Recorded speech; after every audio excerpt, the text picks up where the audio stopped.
Steadfast and true is your love toward us, daily renewed is your mercy shown us. God of all gods, you're truly amazing, amazing. When you get it, release it to the Lord. Steadfast and true is your love toward us, daily renewed. Hallelujah. Is your mercy shown us. God of all gods, truly amazing. truly amazing, That's who he is. You declare it. Amazing. amazing. Come on, let's talk about his love and his grace. Oh, your love It's an everlasting love. everlasting love. Yes. It's sufficient. Sufficient for us. And it's truth. Your truth It leads us straight to freedom. leads us to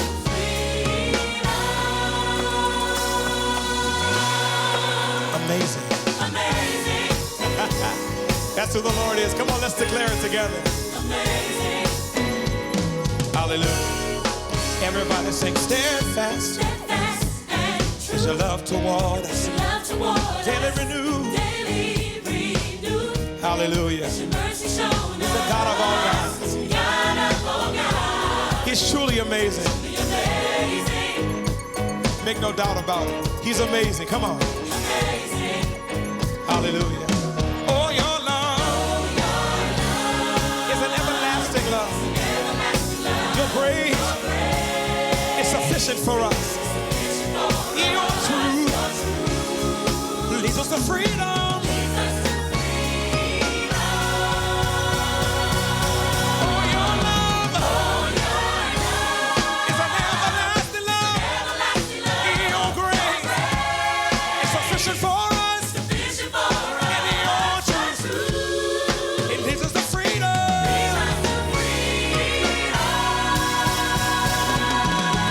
Hallelujah, amazing. That's the God we serve. I tell you today, he is. Hallelujah. Anybody know who he is tonight? Come on, declare in the name of Jesus, you're amazing, God. Hallelujah. He's amazing. He's amazing. That's the God we serve. I love him so much. I love him so much. Hallelujah. Celebrate him where you are. He's amazing. Hallelujah, Jesus. And we give him praise in Zion. Hallelujah. I came to declare it in this place. I dare you, I dare you, I dare you, I dare you, I dare you, I dare you. I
declares that there is no other name given under heaven whereby we must be saved.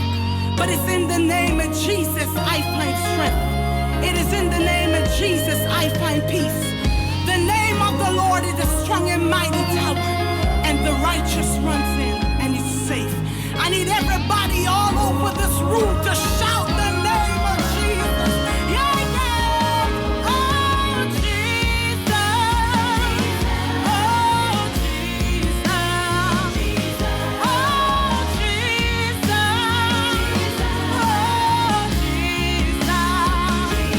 Oh, Jesus.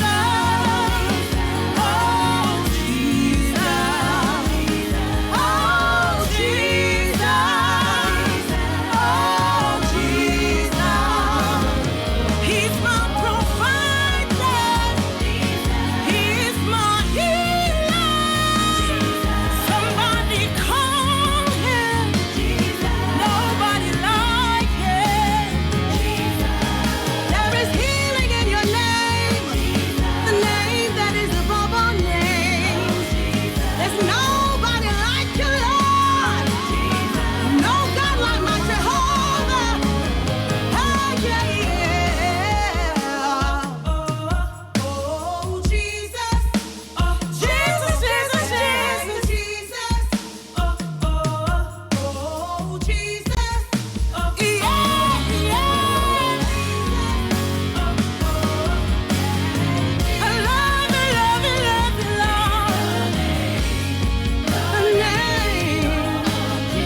The name of Jesus. Ooh. Somebody shout Jesus. Jesus.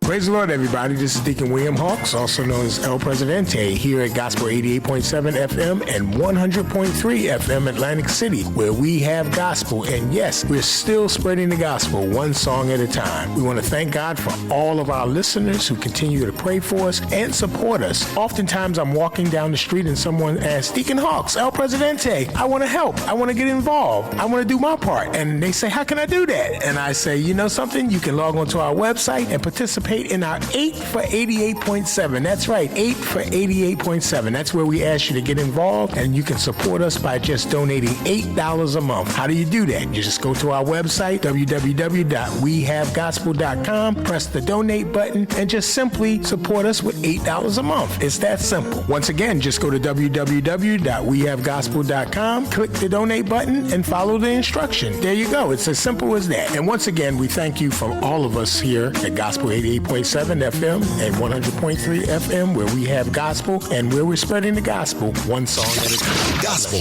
88.7 WEHA. It's more than music. It's ministry. WEHA, Port Republic, Atlantic City, and now on FM translator 100.3 W262CF, Atlantic City. WEHA is a listener-supported radio station. To make a donation, call 609-641-8870. Visit our headquarters at 3 Canal Drive, Egg Harbor Township, New Jersey, 08234. Or log on to our website, wehavegospel.com. We have gospel.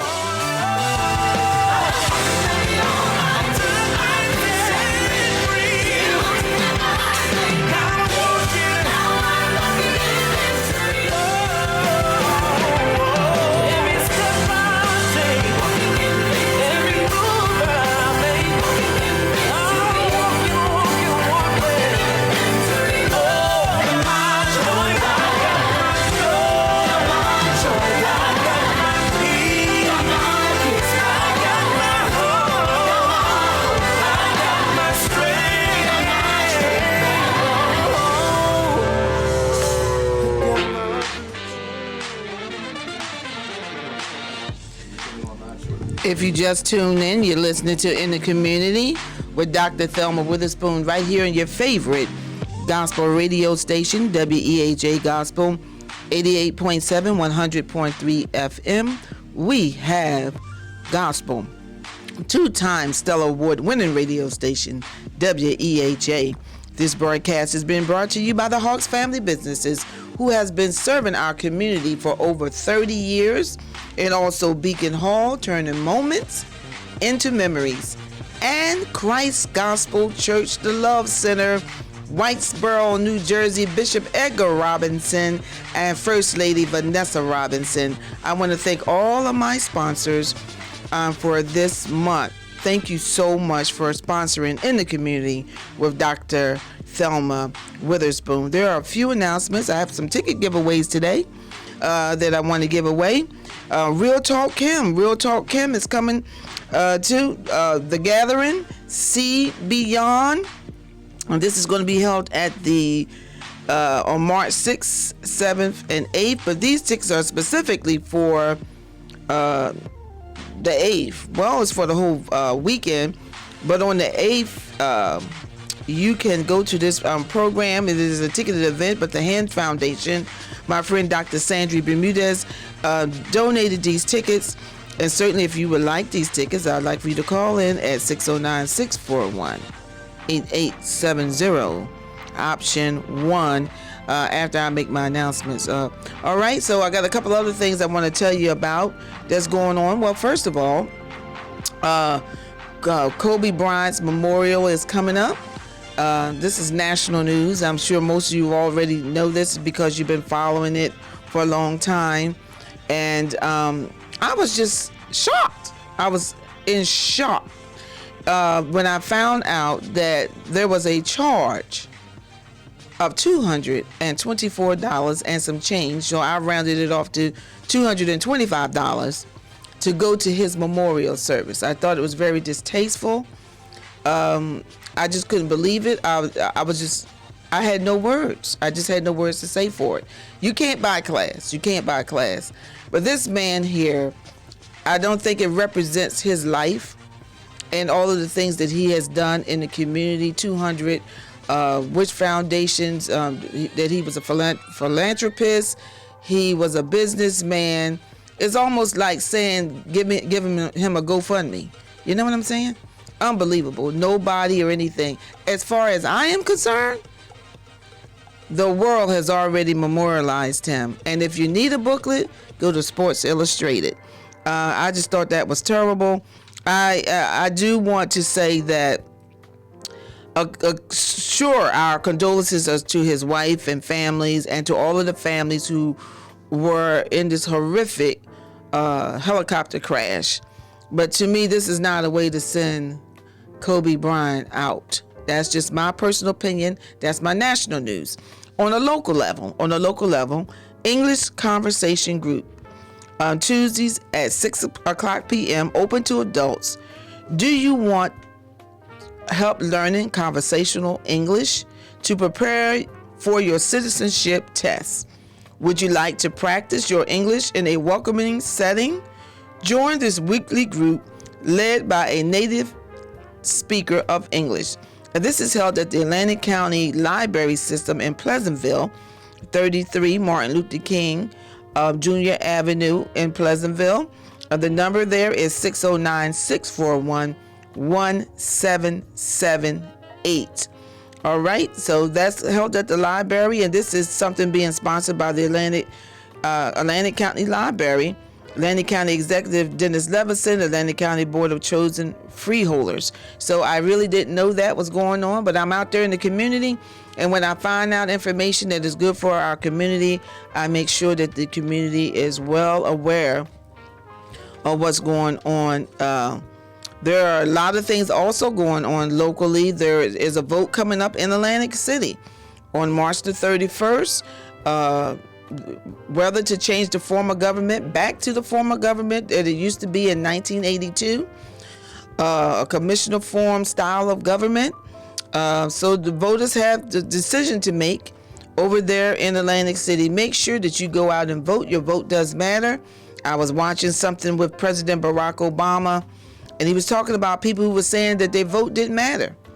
And he was saying that it would be an insult to his legacy for people to say something like that, especially with breaking numbers of people going out to vote in 2008, 2012.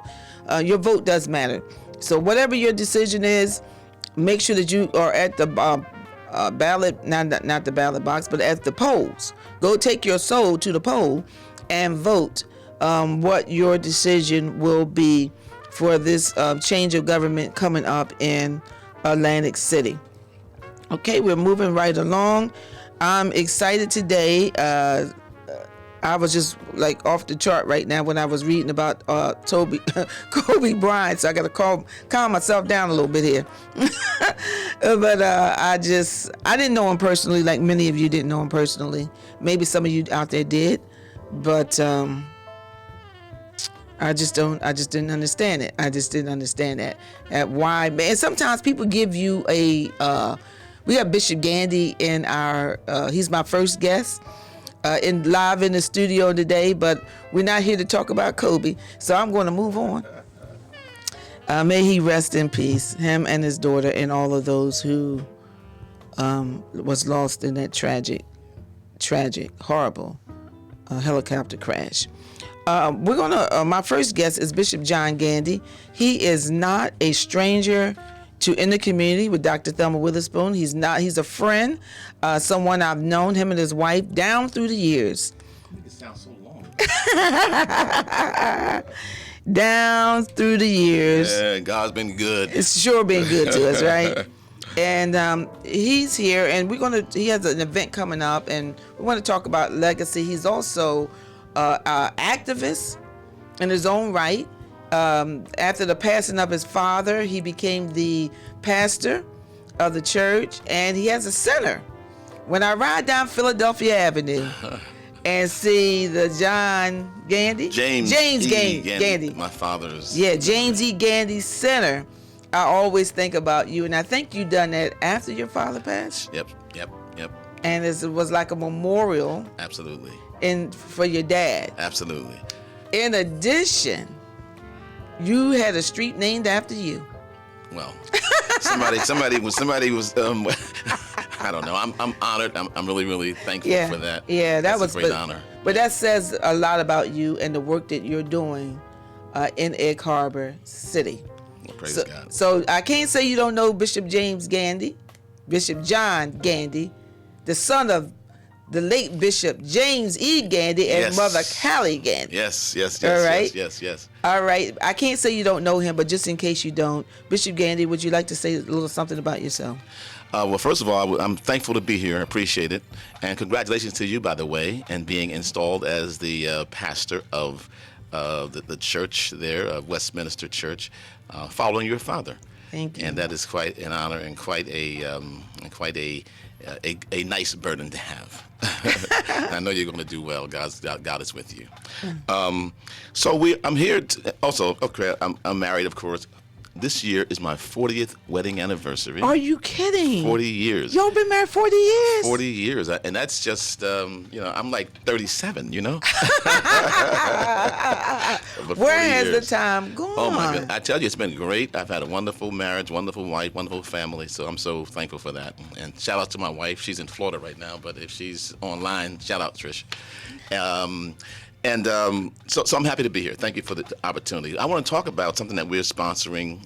The Lord had laid on my heart to celebrate the pastors and their families and the generations, in some cases, of families that have served the Lord, preached the gospel, teach the word of God, serve community, and do a lot.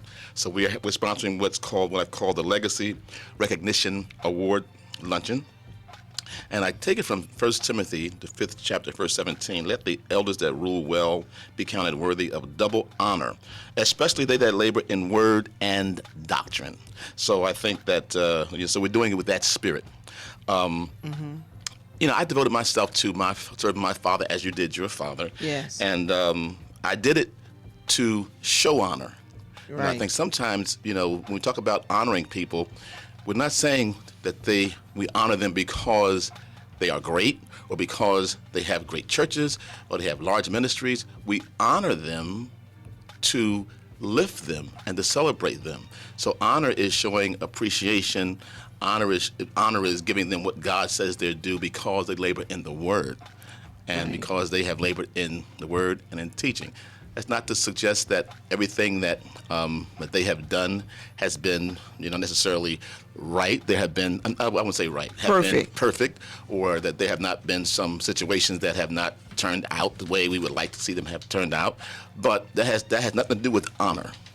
The honor, as the scripture says, is for those who labor in word and in doctrine. So we're celebrating them, and we also want to talk about celebrating the family, the wives, right, and the families that also share in that burden. And I say to my wife sometimes, and my children, when I first became pastor, you didn't sign up for this, right? But you're drafted into it, and for that reason, you have to share in the burden and the challenges and all that comes with this wonderful life that God has given to us as pastors. Absolutely. I wouldn't consider it a burden, but there are challenges in ministry that we do face, but I personally would not consider it a burden. Well, when I just say burden, I guess I define burden as something that you have no control over. Situation that you may not have. So it's a burden if you're born poor. It's a burden, but it's not a negative thing. It's something that it's an experience that you have that you did not do anything to earn.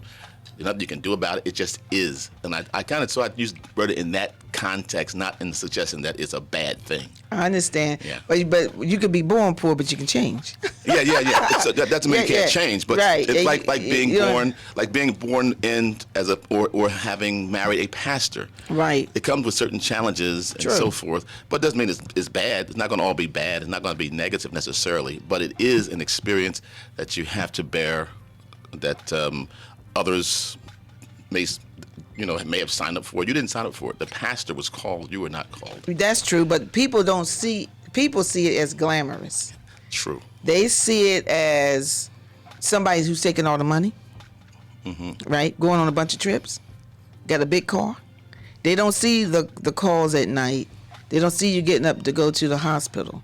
They don't see you bailing people out of jail. They don't see you feeding the poor. They don't see you burying people and being there in the midnight hour when a child has been lost to gun violence. They don't see when your loved one is sick and how you by their bedside with prayer. Yeah. They don't see any of that. Yeah. So that's something to really talk about. It is.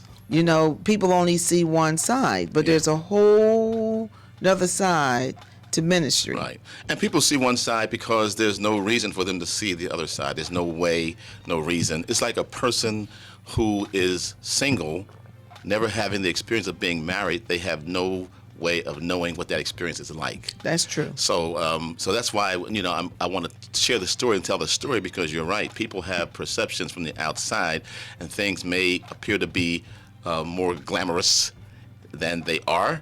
Because I'll say it like this: I think when you're in the front, or you're on stage, if you will, and you get the light and the camera, right?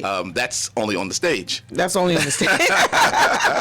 When the lights go out and everybody goes home, you have to go home. Right. And then what do you go home to? Sometimes you go home to a family that may have felt neglected because of your sacrifice and giving your time to others.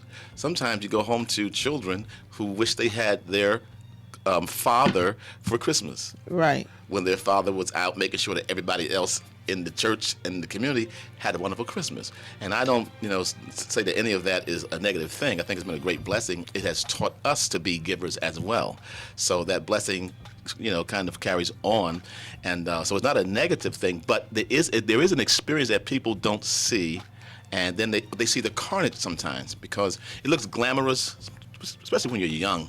But as time goes on, and you're in the twilight of your life, and you've fought the battle, and you're now aged, and your ministry is not you're not in your prime. Right. And people tend to forget about all the wonderful things that you've done, the impact that you've had, the lives that you've changed, and they begin now to judge you based upon your present state, right? Which is really unfair. Or they'll judge you based upon some of your, perhaps, because we all make bad judgments. Right. We make mistakes in judgment. Things happen, and sometimes people only remember those things.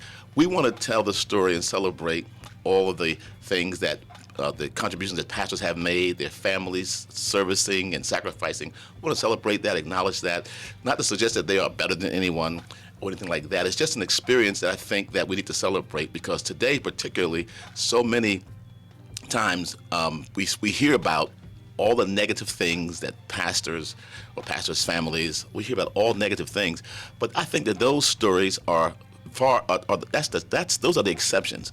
Most pastors that I know, that I've experienced in my life, are wonderful men of God and women of God who serve. They do well. They serve for the right reasons.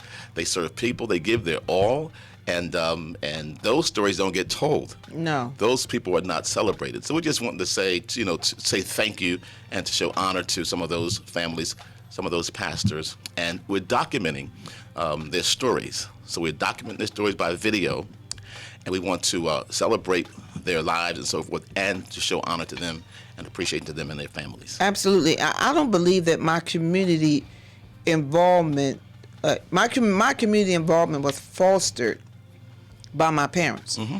The same, as you say, they were giving. Absolutely. And before there was a food bank. That's right. Before there was a food bank. Before the food bank was down the street. It was in the pastor's pantry. It was in the church pantry. It was in the church pantry. It was. That's right. And years ago, we had one, and Steve Young ran our food pantry. I'm talking 40 years ago. Wow. Before there was a food pantry, wow. Our churches were self-sufficient, yeah. And we gave to the congregants. So I think it's a wonderful idea, wonderful gesture that what you're doing to honor those who have served in our community.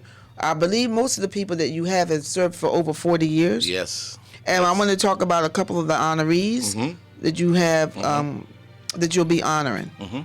So we're honoring, first of all, your dad. Yes. Your dad, your mom, your family, Apostle Luke Witherspoon. Thank you. He's the pastor of the Westminster Church in Atlantic City, the church that, it's particularly in his heyday when he was a young man. What an amazing ministry, right? How many young people's lives were touched? How many young families were touched? How many ministries have been birthed from his ministry, from his laboring? And we want to celebrate that and his impact in the community. Like you said, he birthed you, and his work and his giving, his serving was passed down to you and to your brothers and to your sisters. Right. And you all serve. You've served in public office, held public office, elected public office, and you're always doing something. I don't know how you do it, because at this point, I'm tired. Too much is given. Much is required. Much is required. There you go. So you do a fantastic job. We want to celebrate your dad. We'll be acknowledging your dad. Also, Bishop Otis Grayson. Yes. He's pastor of a wonderful church in Pleasantville. Christ here. Gospel. Christ Gospel. Well, not Christ Gospel, but he's affiliated with Christ Gospel, and he is a wonderful man of God. Yes, he is. And he pastors right here in Pleasantville. He has been serving there for, I think, since I don't know how many years. I think since the 70s, the early 70s. Over 40 years. Yeah, over 40 years. But he's been pastoring there, doing a fantastic job. Again, same stories. All the stories are the same. They've touched families. They've given to families. They've given to their community. They have had positive impacts on the people whose lives they touch, and we want to celebrate that. And also Pastor Loretta Farmer. Oh, yes. Now, Pastor Loretta Farmer is she's one of the early female pastors. One of the first. Yeah, one of the first in the area, and she was, she had, of course, experience at that time, the kinds of things that you perhaps may not experience. she went through a lot of things, and so we understand that. But she has been but she's been consistent. She has had a radio ministry. She has been consistent for all these better than 40, perhaps 50 years, consistent. Now, I was with her. I visited her in the hospital. She was in the hospital. Then I visited her at her home, and she was just as spry and strong. And I shared with her that when I had announced that we'll be honoring her, the responses that I got from people was so great. Yes. People were so happy and so to hear that Pastor Loretta Farmer was, I'll say, finally getting Her just due. Her just due. Right. The kind of recognition and celebration that she deserves for all of her many years of serving. And she has stood for holiness. She has stood for clean living. She's been nothing but an example. So we're very excited. And she stood when people didn't believe in women preachers. That's right. That's exactly right. Yeah, you know, so she wasn't the only one, but she stood. Yeah. She stayed the course. She believed what God had called her to do. Yeah. And she continued to do it. She continued to do it. And she continues to this day. To this day. And she's still strong. Yeah, as she was before. Yes, she. So we're happy to celebrate her and also the Fan family. Oh, yes. The family of Bishop and Mother Willie Fan. Yes. And the Fan family, of course, again, the same story. How many lives have they touched? How many, their ministry, their family gifted. Grandfather of Bubby Fan and Pastor and First Lady Dee Dee Fan, and it goes on. With their daughter, who's living today, who is just wonderful, has always been the same, Mother Patricia Fan Michael. Yes. And all that they've done, and we're going to be telling their story, and we had a wonderful interview with all these people, and their stories are captured on video. In the luncheon, we'll be sharing brief snips from each of their interviews, but we'll give to them the entire interview in its entirety, so they can have it for their keep, and they can hand it down, and they can treasure it. So we're doing these documentaries, and not just here, by the way. We're going to be doing it in other places. I've gotten calls from some other people who are interested in having a similar kind of thing. I think people do recognize that, particularly today. Let's be honest.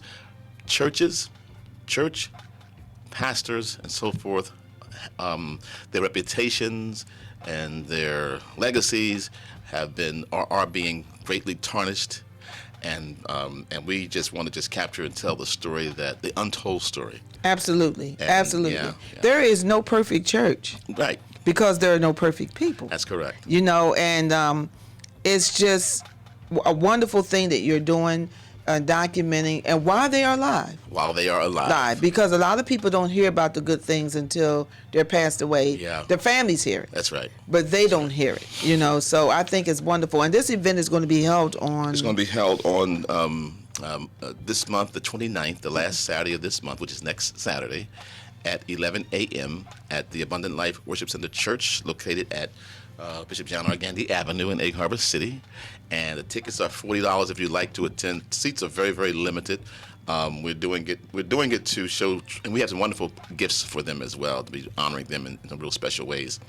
And so if you're not able to be there, you want to somehow contribute and help to celebrate, you can make a donation. But if you want to buy a ticket, I encourage you to do so right now, because seats are very limited. You can cash app your payment to $give ALWC. $give ALWC for Abundant Life Worship Center Church. And we certainly invite you to come. Other families, of course, could have been on this list, and we're going to honor some others down the road. Right. They just wasn't able to...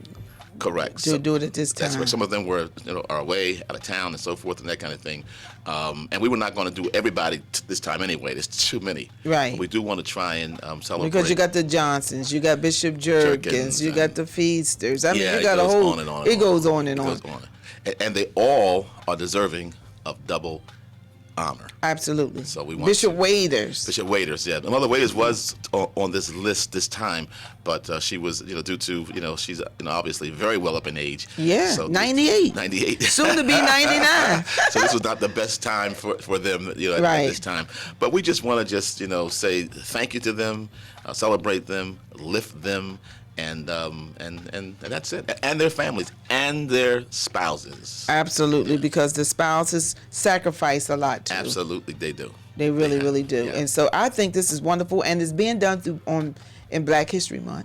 Yes, absolutely. I don't think there's another way to end the year strong. Absolutely. Well, it's in the beginning of the year. We're not ending the year, but to end Black History Month. Yes. To end it strong with showing the leaders that we have right here in our community who have been serving and doing things for all of their life. People, they just don't know. They don't know. They don't know, and they don't know the sacrifices that the families make. Let me tell you one reason why I'm doing this. Right, I had someone say to me, they had said to me, they kind of had some some took issue with the fact that their family, who was a part of a church, didn't have what they thought was the best experience growing up, and they blamed the church or the pastor for it. And after, I didn't happen to know the story. I go, wait a minute, this pastor and his family took your family in when you had nowhere to go, nothing. No one had anything to do with you. Your own family. You were isolated and alone.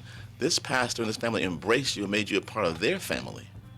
And now, because you have some regrets that your life didn't turn out in an ideal fashion, you want to, blame them. Now, look, you need to, first of all, their own families don't have ideal situations.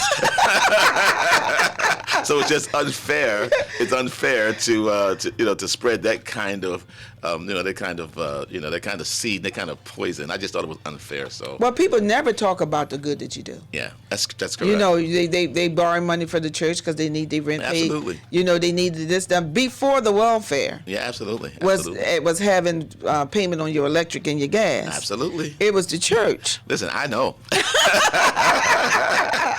I know. It was the church. And this is not really any regrets or griping, nothing like that. I just thought about, wow, we need to tell the positive stories. Absolutely. We need to celebrate the fact that there's been a lot that they've done and contributed to the church and to the community. Without any grant funding. Without any grants. No funding and that kind of thing. And they may have gotten a blessing from the church, but they should. The Bible says they're worthy of double honor.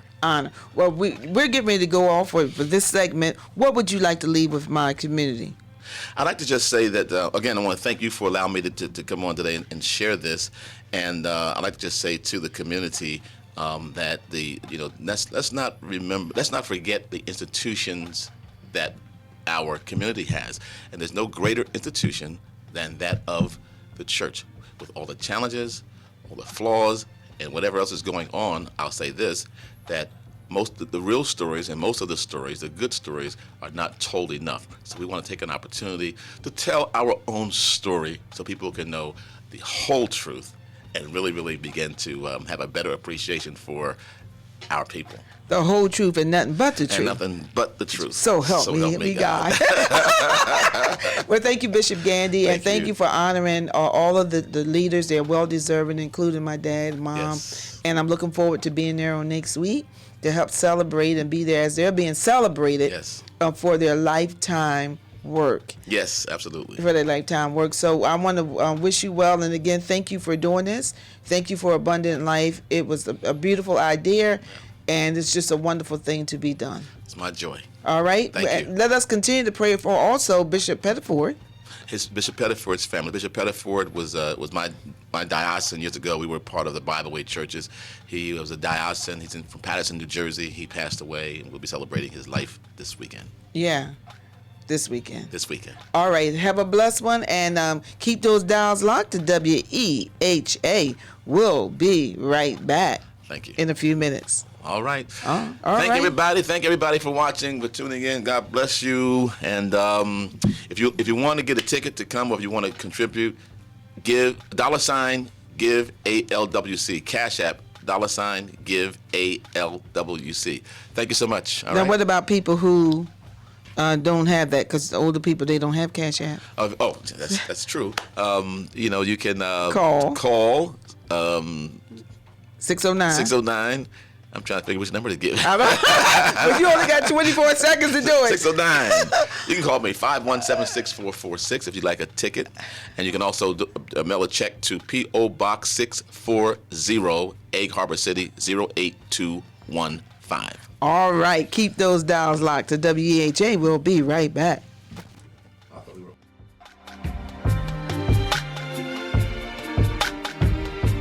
The weather outside is frightful. But the gospel is so delightful. Yes. Check out our new website at www.wehavegospel.com. Music is a bridge between the material and the spiritual. My name is Harvey Lauer, and I'm 82. As a blind person, you have to be aware that nobody can tell you what you can or can't do. You really have to try things. My folks got me a little radio in 1940, and that was the best Christmas present I ever got. When I was 11 years old is when I started to play music, play the piano, and then the accordion, and then the cello. My wife, who was also blind, was a good cook. When she died, that's when I started Meals on Wheels. America, let's do lunch. It's Meals on Wheels. 1 in 6 seniors faces the threat of hunger, and millions more live in isolation. Drop off a hot meal and say a quick hello. Volunteer for Meals on Wheels by donating your lunch break at americaletsdolunch.org. This message brought to you by Meals on Wheels America. Do you have an event coming up and need a facility? Well, let me tell you about Atlantic County's newest banquet facility, Beacon Hall, located in the heart of Egg Harbor City, right off the White Horse Pike. Beacon Hall is a full-service banquet facility that is 5,000 square feet with an attached parking lot. Book your conferences, book signings, birthday parties, bridal showers, baby showers, weddings, repasts. No event is too big or too small. You can book your next event by calling us at 609-965-4255 or email us at bookbeaconhall@gmail.com. That's BOOKBEACONHALL@gmail.com. Try Beacon Hall, where we turn moments into cherished memories. I'm Paul George of the Indiana Pacers. When I was 6, my days were spent playing basketball. When I was 6, my dream was to make it to the NBA. When I was 6, my mom had a stroke. So I want you to learn to spot a stroke fast. F-A-S-T. F, face drooping. A, arm weakness. S, speech difficulty. T, time to call 911. I'm Paul George. Spot a stroke fast. Visit strokeassociation.org. Brought to you by the American Stroke Association and it's time and the to Ad get Council. activated. The Atlantic City NAACP will host a 30-minute radio show every Tuesday at 5 p.m. on WEHA. Informative guests, current affairs, local topics, and up-to-date information will be provided. Join us every Tuesday at 5 p.m. because when we fight, we win.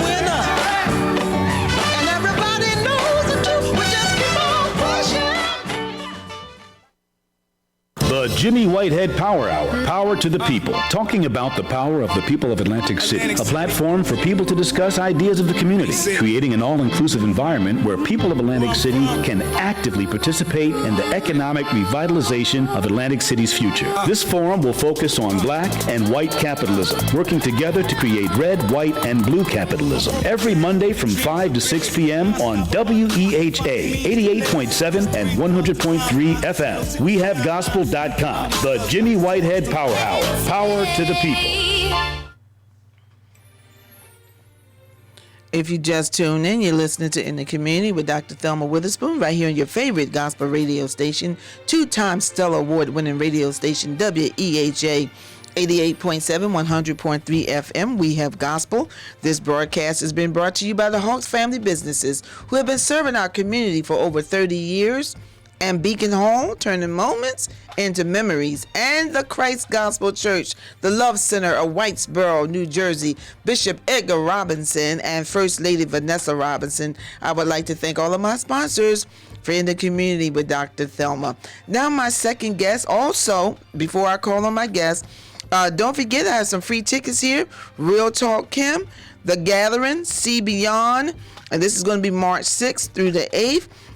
You can call me at 609-641-8870. These tickets are being donated by the Han Foundation.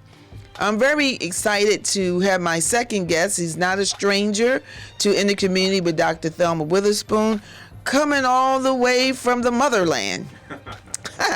That is in the person of LaQuay Jewel. Yeah, Lauren Jewel. You can say Jewel. Yeah, Jewel. I've been trying to practice that all day because I didn't know the Lauren part.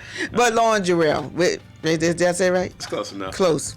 But anyway, we're glad to have him. He is the president and general partner of Obsidian Elite Investment Association. All right, so thank you for being a part of In the Community. I wanted to bring this information to my community to let them know what's going on. So just in case you don't know who he is, LaQuay Jewel. I want him to say something about himself. I'm a native of Atlantic City. So I grew up, my family grew up Baltic Avenue, Venice Park, and Bungalow Park, Pitney Village. So we pretty much know everybody in the city back when there was a time when every family knew everybody.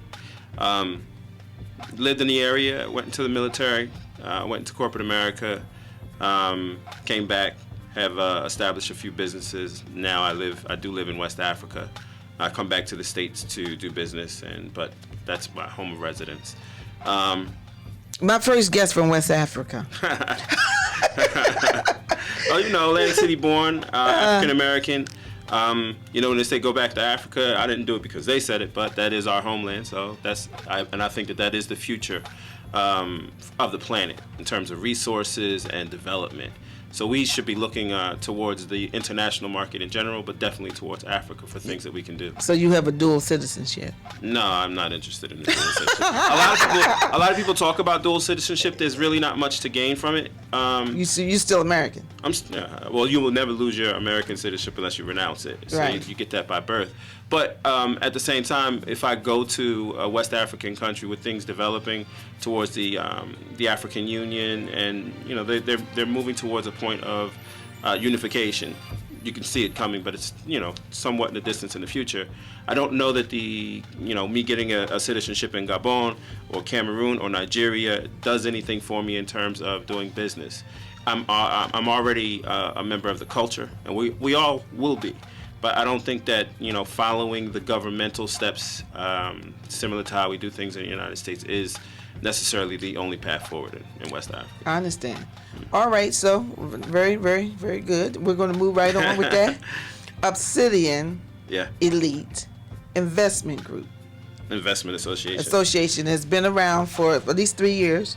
Mm-hmm. All right. Coming up on 3 years. Yeah, I was at the first, I'm not going to say the first, but one of the opening events you had at the Atlantic County. Yeah. That was our educational event.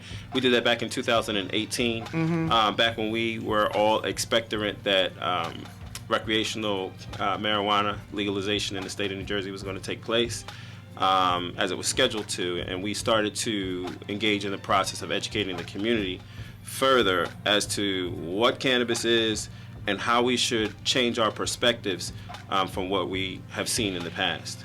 So cannabis. Now it's interesting that you would come on the show today, and today in the newspaper, there. Why you said it like that? There is a cannabis grand opening today. I'll be there. Will you? Yeah. For medicinal. Yeah, medicinal. Medicinal. Cannabis. Correct. So in case people don't know what that is, and I'm not insulting my listening audience because I'm sure you do, but just in case, I have someone out there who's listening to me who doesn't know, what is medicinal cannabis? The cannabis plant is a plant that has been with humanity for over 20,000 years. We've been cultivating, consuming, utilizing this plant for multiple purposes throughout most of human civilization. Everybody else knows it in this country primarily as marijuana. There are 400 different types of cannabis. We pretty much categorize those into 3 different forms.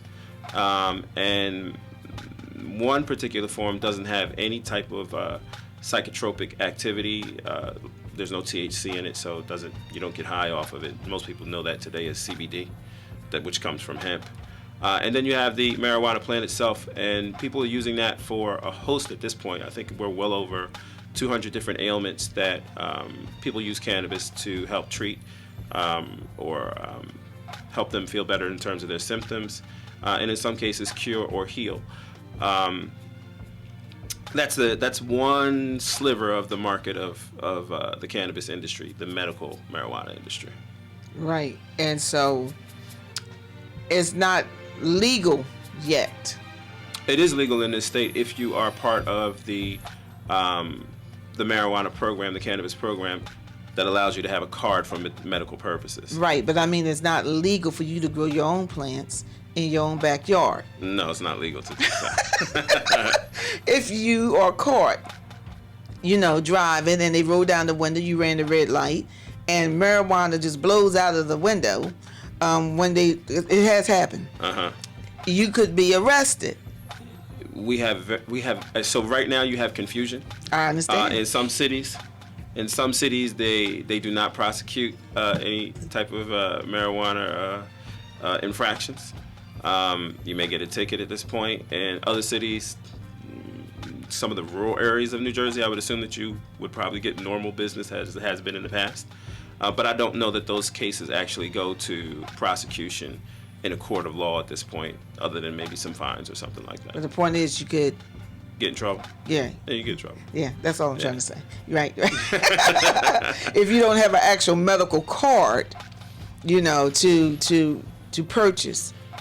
Right, and you were in the investment business. You flew all the way back in from West Africa. You was just landing when we met. I'm exaggerating. Yeah. But when you I got had back. just got back. And so we met to talk about the company and what you were doing. So what's happening? Yeah, what's happening? So March 12th, we had an event, members only event back in November of 2019. And we basically kicked off our campaign to increase our membership to 100,000 members nationwide. We are preparing for one of our in-house investments, which is with Emerald Elite Acquisitions. We launched our acquisition company. And this is a company that is going to be investing $25 million into the cannabis industry, into the equity aspect of the cannabis industry. Not necessarily that we're going to open up farms or open up businesses, dispensaries, and so forth. Rather, we're going to now be buying equity in those companies that are pre-existing, people who are startups. Anything within the cannabis industry that we view as having an asset is what this company is going to focus on purchasing and being a part of, so that we would reap a profit from whatever these assets will accrue over a period of time. So the event that we're doing on March 12th, which is coming up, is basically our first launch for the public to learn more about Obsidian, and then if they become members, then to be able to move forward with some other private investments that we may have. But the objective of Obsidian is financial education. We believe that we've been focusing on political and social justice, and I think that we are lagging behind in economic justice. Absolutely. We as a community, and not just the African community here in America, but working class America, can do better in understanding the central theme of the society that we live in, which is capitalism. So in a capitalist society, you do need to know more about finance. And anyone that tells me that they don't want to know more about money, I don't know what to tell them, because everyone has bills and everyone has things that they have to pay. So the name of the game is to increase your passive income, increase your unearned income. And most of us don't understand the first thing about credit, let alone savings, and definitely not investment. So we're here to help in that process to educate our communities. So education. So on the 12th, it will be a total education on economic empowerment? No. On the 12th, we are combining with Black Cannabis, which is a young company out of Trenton, that basically wanted to establish a networking mixer kind of environment for Black people in the state of New Jersey who would like to learn more about cannabis in an environment that would be more conducive to their culture. There are a lot of companies that provide the exact same thing, but there are cultural differences from the white majority, Hispanic communities, etc. Such as? Well, the differences are just presentation. You know, the conversation where they're talking about, they'll come in and say, so I'll give you a perfect example. There was a post that was on Facebook, and I put the economic justice piece in terms of cannabis, and someone said, well, I'd rather say spiritual justice. And I get that, because that's the flower community, that's people who use cannabis for medicinal purposes to almost a religious or spiritual experience. The Black community doesn't look at cannabis in that way. No, there's no spiritual experience. Exactly. No. So we have to, that's a cultural presentation. So if you went to an event and they were speaking that way, you kind of would feel out of place. Absolutely. If you went to another event where they're speaking on high-level equity investment, institutional investors, and how we're going to do, you need to raise $3 million for your company and what you should be doing in terms of optimization for staffing, et cetera, for most of us, we're not at that level in the cannabis industry. So if you wanted to learn more in an environment that was going to be more conducive to our culture, meaning we're going to have a candid and based conversation, for you to start at Cannabis 101, Business, Cannabis 101, Social, that would be something that Black Cannabis would be able to provide for someone who was from our community that wanted to learn more about it. Absolutely. Now, because to have a dispensary, Yeah. you have to have at least a $250,000 to get the application started. We're not talking about the business I yet. think the application process is lower than that. But It's not too much lower than that. Okay. Well, I learned that at your event. No, that's what it was going to cost you. Oh, that's what to it was get gonna- involved. Oh, $250,000. You're talking. That's including your consultants, all of the things necessary just to get your ramp up. That doesn't include what you need to have in a bank to be able to satisfy creditors that you're ready to, actually do the business, and to get the license from the government to say that they think you'll be successful. Absolutely. So you're talking $250,000 to get ramped up, and then you got maybe 1.5 back then, 2.5 million to get the license to really be in the running, because you're going against, for example, when they first did the expansion for the six licenses that they've already awarded. Right. One of the ones that's opening up today.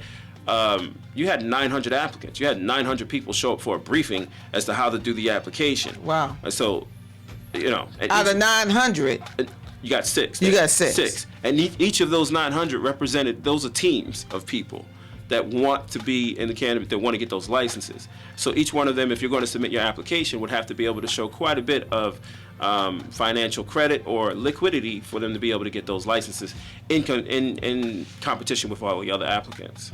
well, I have something else to do, so I can't make the opening. Right. But I know that you'll be there. Yeah, I'll be there. So the Yeah. whole point of the event is to, basically come together and just talk about it. It was very difficult for me to find other people in the cannabis industry here in Atlantic County of African American descent that would be able to talk about cannabis on some level of advancement, but there's no other movements that are actually here in Atlantic County. I'm actually shocked to find that. I reached out to a fellow Atlantic City native. Her name is Ellie Siegel. She lives down in Margate, but she is responsible she was responsible for helping MX get that license that they have here in Atlantic City. Wow. As the consultant. And, she's local and she's big in the New Jersey cannabis industry, actually in the national cannabis industry. And most of us don't know of her. No. So I said, would you be willing to come down and speak? And, it was interesting. She was like, well, I'm just not sure, with black cannabis, is it just for black people?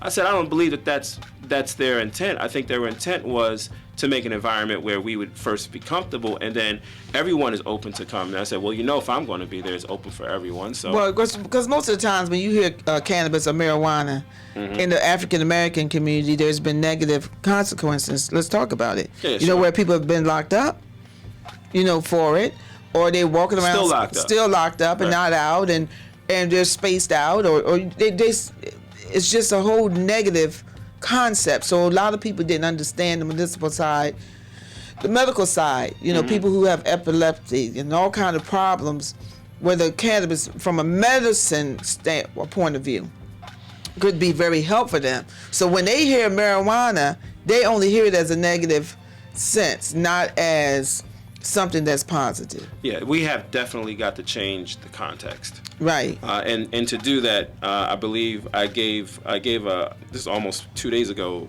2 years to the day. I gave a presentation on a Sunday at Bishop Hargrove's church in place of him doing his Sunday sermon. Well, now, you know what? Now, that was nice of him, but I'm going to tell you right now, the black churches will probably have you in, but not on a Sunday. Go ahead. But they may have you in an afternoon program. He felt that the message was prophetic. And the reason why he felt that, I can't say exactly why, but the reason why I think that he felt that way is because there has to be a realignment of how we view this plant, because it's, like you said, been completely lumped in with all of the other negative drugs that humans create. Of all of those, this is one that's not a processed, they don't really process the plant the way they would cocaine or any of the other things that we consider to be drugs. So this is in its natural state. No one dies from it. So what exactly are the negative things? And let me move forward a little bit, because I don't want to get stuck on, is it a gateway drug and all that kind of conversation.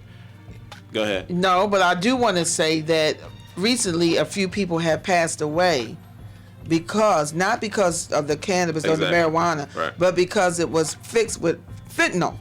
Yeah. All right, so that people, what was for a relaxing or whatever situation, someone has taken advantage of that As they do with every substance. Right. So I just wanted to say that. No, you can't die from it, but if somebody lace it, absolutely, you out of here. If I put certain things in a beer, you could die from it. Yeah, don't leave your cup open, Don't leave your soda can. These are basics. These are basics. Yeah, it's true. Yeah. So as far as the cannabis plant and how we view it in the African American community, the church community, we've got to look at this from God created the plant. There has to be some use for it. It turns out that it happens to be the plant necessary for, or provides the chemical necessary for our bodies to actually heal. And that's a key factor, because if you understand how the immune system works, the immune system is not responsible for healing damaged or dead cells, disposing of dead cells. That's the endocannabinoid system. And that endocannabinoid system is something that actually requires some of the endocannabinoids that come from the cannabis plant that we produce naturally. And over time, we don't produce as much of. Now, I do agree with that. I do agree with the medical part of it. I have to be honest with you. I have to be honest. But you've heard that conversation from me on more than one time. And we've always had that discussion. But it's at a different level with cannabis. But I do have issues with the recreational part of it. What would those issues be? I just have issues with it. Okay. All right, because I see the hippie, that error. I can't be telling people to have a sober mind. How do you preaching feel about a sober mind, and then they tore up from the floor up. I can't. I just can't do it. How do you feel about tobacco? I don't smoke. But how do you feel about it? I don't believe in tobacco. Do you think people should have a right to smoke it? People have a right because it's legal. But I don't. You know what? I don't understand how it can be on the package. That this is a dangerous substance. You can get cancer, you're going to die, and people still take those and buy $10 packs of cigarettes a week. And if you go to the casino, it's $20 and smoke it and put it in. But it's their legal right to put that in their own body. But that doesn't mean it's right. People do all kinds of things that are not necessarily right. That is true. All right, but in terms of cannabis, automatically we assume that cannabis is for smoking, or that's how it's going to be used. In the medical field, you say the delivery method. Well, how are you going to use it? So we automatically default to smoking, which I don't necessarily support smoking anything, because it's not necessarily a natural habit for human beings to inhale ash and soot. But it gives people pleasure for whatever reason, and So you agree with the recreation? Is that what you're saying? No, I agree that people should have the right to consume things that are not going to kill them if they want to. So you agree with it? I agree. People have the right to drink. Yeah, absolutely. All right, yeah, so absolutely, yeah. That's what I'm saying. So it's pros and cons to it. With everything. With everything, there's pros and cons to it, and I'm glad that you're on my show, bringing, educating my listening audience to this. This is going to be very, very interesting to see how it plays out. In our community. I believe it's going to play out well, because I think we'll be successful with our campaign. And our campaign is not necessarily to have the conversations about the plant itself. There is no doubt that this country is going to legalize cannabis, if not the globe is going to legalize cannabis as a completely legal substance, in which case you're going to have a recreational market, a global recreational market, a global medical market, and a global industrial market, which is the much larger market than the two things that we focus on mostly, which is the recreation and medical. The use of this for alternative fuels, for building materials, food material, all of that is going to dwarf the recreational market and dwarf the medical market. So basically, a Citian is saying investment association, right? Yeah. We're saying to our members, we want to get our piece of the pie. We're going to make sure we get our piece of the pie. All right. Because we've already bought it. I We've understand. bought it through the social justice. We've bought it through the war on drugs, the amount of people and the amount of lives that have been destroyed through political processes used to enforce racism and economic injustice. In order for us to correct it, I don't think anyone's going to give us a handout. I don't think anyone's going to provide us a corner in the room based upon legalization, where we're going to say, hey, this section over here is for minority or depressed communities. I don't think that that's alone is the answer. We have to have our own plan to get in there and compete economically for the dollars that are being gained right now. Absolutely. This is a conversation that we got to have again. All right. And I would love to have this conversation again with you. Yeah. Time is about up now. And so what would you like to leave with my listeners? I would like people to know that in the Atlantic County area to come out March 12th, Thursday from 6 to 9 at Bourret AC, which is a Cajun cuisine lounge on New York Avenue between Pacific and the Boardwalk.